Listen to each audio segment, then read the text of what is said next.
guys, I wanted to come to you guys today with part 2 of my video. I hope you guys enjoyed the first one, and this one is just going to be more about people that are kind of already in college. I'm going to first start off with the first tip, and that would be going to class. I know that can seem so dumb, like why are we even in college if we're not going to class?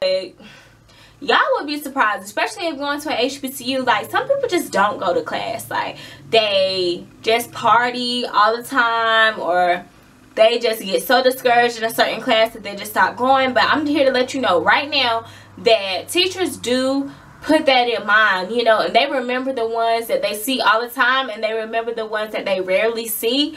And that comes down to at the end of the semester, when you need an extra point or two to get your grade in, they will usually take attendance into consideration. So I would just say keep that in mind. Make sure that you're going to class. And if you know that you missed a lot of days or missed a lot of assignments in the class, you may want to just withdraw from the class, you know, just so it won't look so bad on you and if you're not doing so good. But some people just don't withdraw and they just stop going to class, don't contact the teacher, don't let any of their classmates know, so that when the teacher asks about you, they're like, oh, I don't know, I ain't seen her, da da da da. So you just want to make sure that you take the proper steps if you know that you're not doing so well in a class. The second tip I want to talk about is creating a class schedule that can go around your schedule. Like, you don't want to schedule all these classes in the morning when you know that you don't wake up till like 10:30. Then you still have to get dressed and all that, make it to class, find a park, and then by that time it's 12 o'clock and you already missed all of your morning classes. So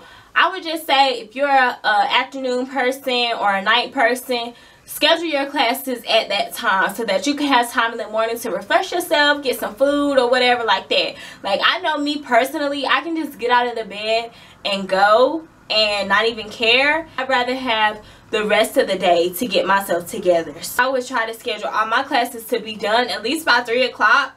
So that if there was anything that I needed to do as far as work or running errands or anything, I could get it done. Make sure that you know your way around campus and you know the bus routes and the quickest way to walk and make it from point A to point B, because there will be certain times where you only have 10 minutes to get across campus.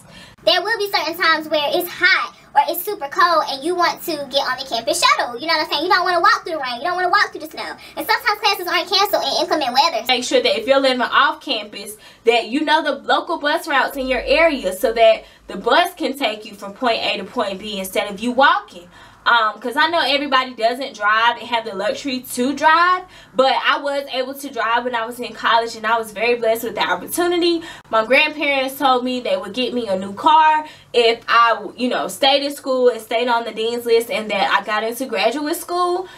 Because with my major, it was kind of an expectation for me to get into graduate school, you know, straight after. So I did fulfill that promise to my grandparents, and they are still paying for my car. Yeah, if you are driving on campus, you want to make sure that you get a parking pass designated for the places that you're going to be parking on campus.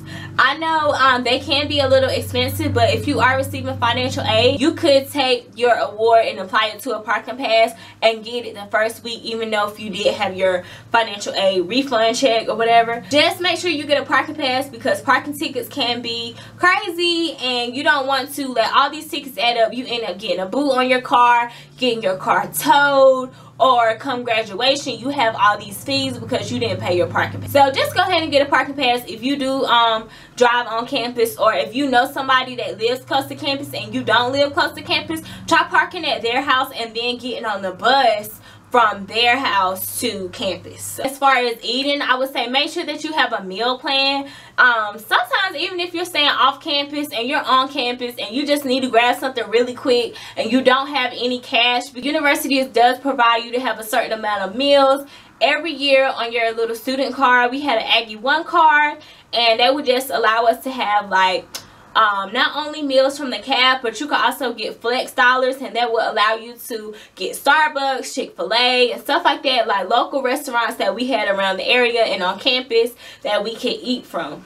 Restaurants around campus do have like student specials, so if you show your student card, you can get like a whole meal for $5. So if you are working in college, I know that my area in my county provided us to have food stamps. So I did get assistance, and you and your roommates, you know, y'all can all apply for food stamps, put your food together or eat it separate. Whatever you do, you just want to make sure that you have food, because you no longer have the opportunity to get ready-made meals and stuff like that for free like you did in high school, or like a good home-cooked meal at home. Like, you're no longer doing that anymore, like you're out on your own. So you want to make sure that you have the proper nutrients and everything, and that you're not starving, because the struggle can be real on campus. So just make sure that you have your student card. And I used to keep my student card on my keychain because that allowed me not to lose it, but some people did lose theirs, like it will fall out, or